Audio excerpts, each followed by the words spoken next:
I'm adopted, and my biological mother was 17, and so was my biological father.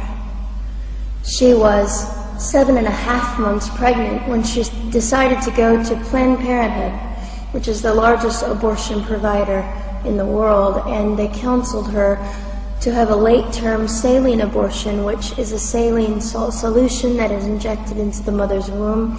The baby gulps that solution, it burns the baby inside and out, and then she is to deliver a dead baby within 24 hours. And to everyone's great shock and surprise, I didn't arrive dead but alive on April the 6th, 1977 in a Los Angeles County abortion clinic. What's fantastic about this, about the perfect timing of my arrival, is that the abortionist was not on duty yet. So he wasn't even given the opportunity to continue on with his plan for my life, which was death. And I know that I am in a government building, and a beautiful one it is, and I love your country as well as my own. But I know in the age that we live in, it is not at all politically correct to say the name of Jesus Christ in places like this. To bring him into these sorts of meetings, because his name can make people so terribly uncomfortable. But I didn't survive so I could make everyone comfortable. I survived so I could stir things up a bit. And I have a great time doing it.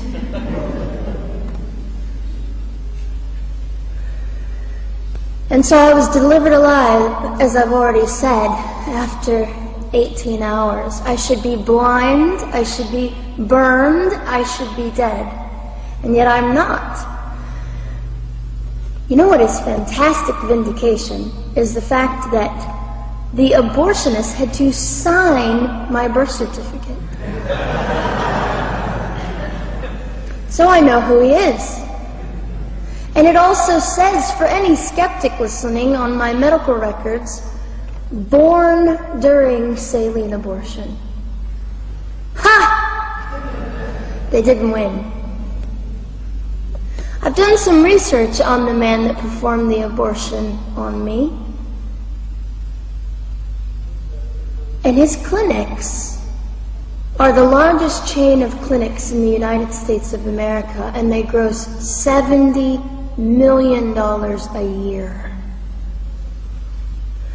I read a quote from him at some point several years ago, and he said, "I have aborted over 1 million babies, and I consider it my passion." I tell you these things because, listen, ladies and gentlemen, we are in an interesting battle, whether we realize it or not, in this world. It is a battle between life and death. What side are you on?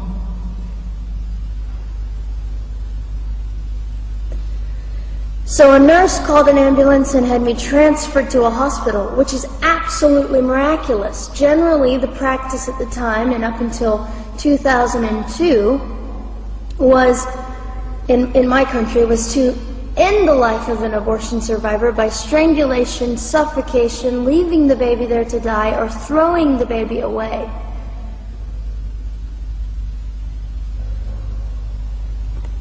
But on August the 5th, 2002, my extraordinary President Bush signed into law the Born Alive Infants Protection Act to prevent that from occurring anymore. You see,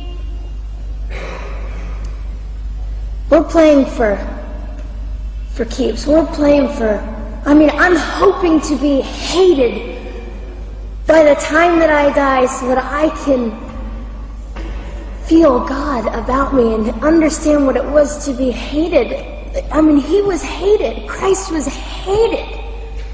And not that I look forward to being hated, but I know along my journey, I know I'm already hated because I declare life.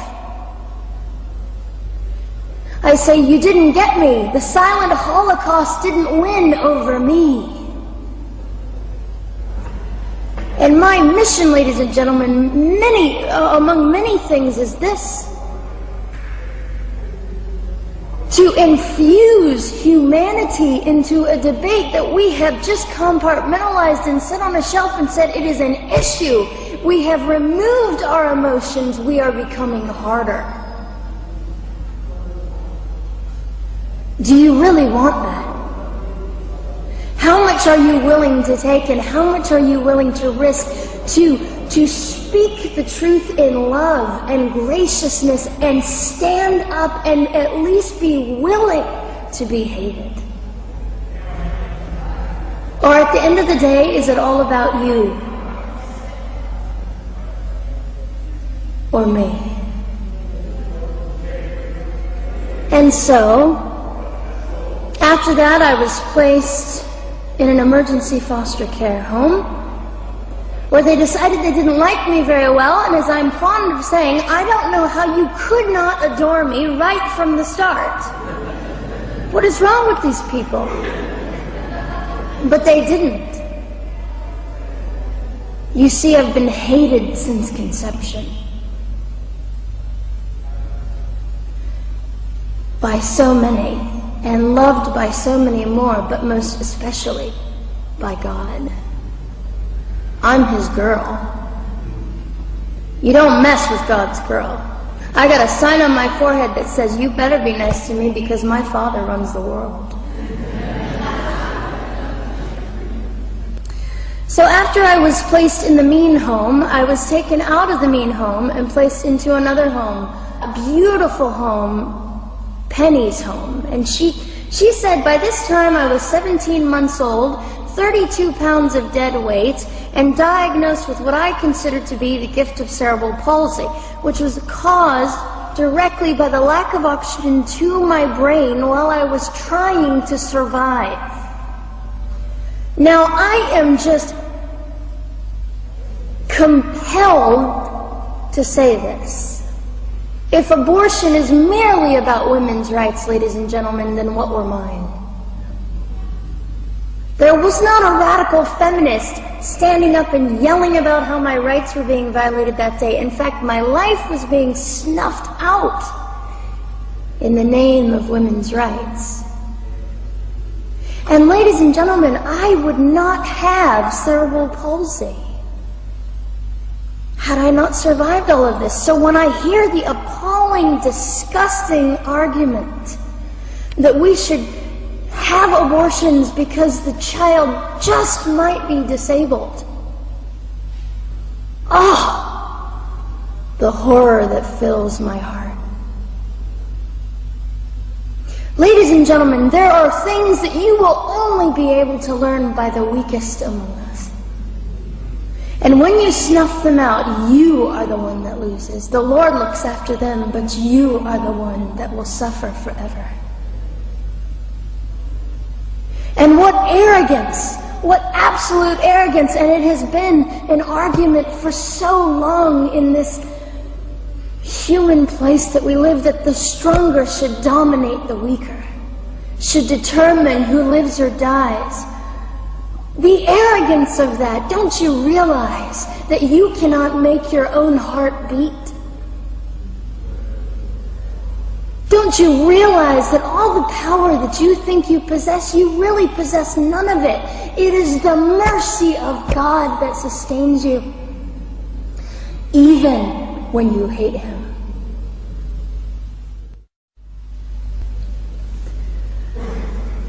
So they looked at my dear Penny and they said, Gianna will never be anything, which is always encouraging.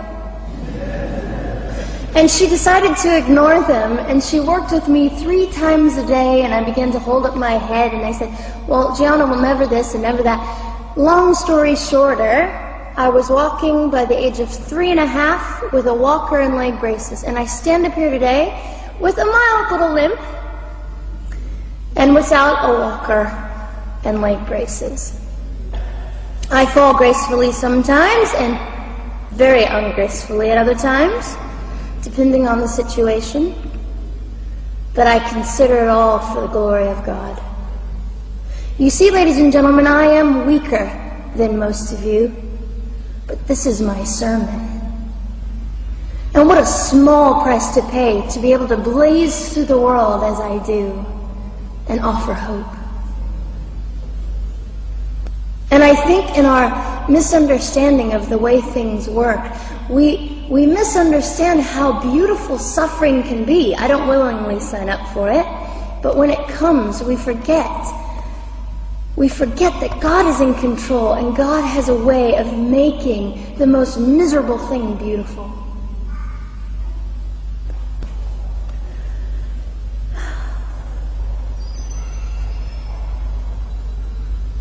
I have met my biological mother.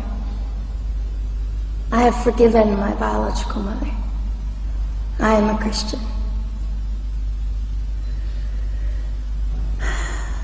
She's a very broken woman. She came to an event I was having 2 years ago, showed up unannounced, and said, "Hello, I'm your mother." And it was a very difficult day.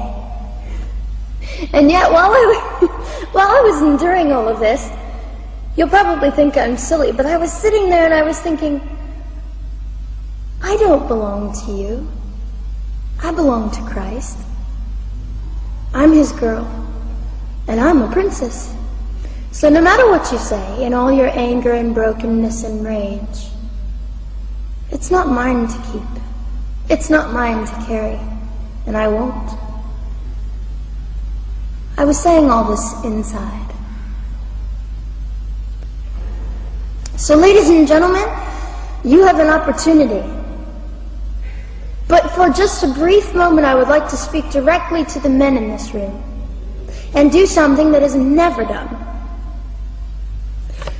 Men, you are made for greatness. You are made to stand up and be men. You are made to defend women and children, not stand by and turn your head when you know murder is occurring and do nothing about it. You are not made to use women and leave us alone. You are made to be kind and great and gracious and strong and stand for something. Because men, listen to me, I am too tired to do your job. Women, you are not made for abuse. You are not made to sit and not know your worth and your value. You are made to be fought for forever. So now is your moment. What sort of people are you going to be? I trust incredible. I trust, men, you will rise to the occasion. To the politicians listening, particularly to the men, I would say this: you are made for greatness, set your politics aside. You are made to defend what is right and good. This fiery young girl will stand here and say, now's your moment. What sort of man do you want to be? A man obsessed with your own glory, or a man obsessed with the glory of God?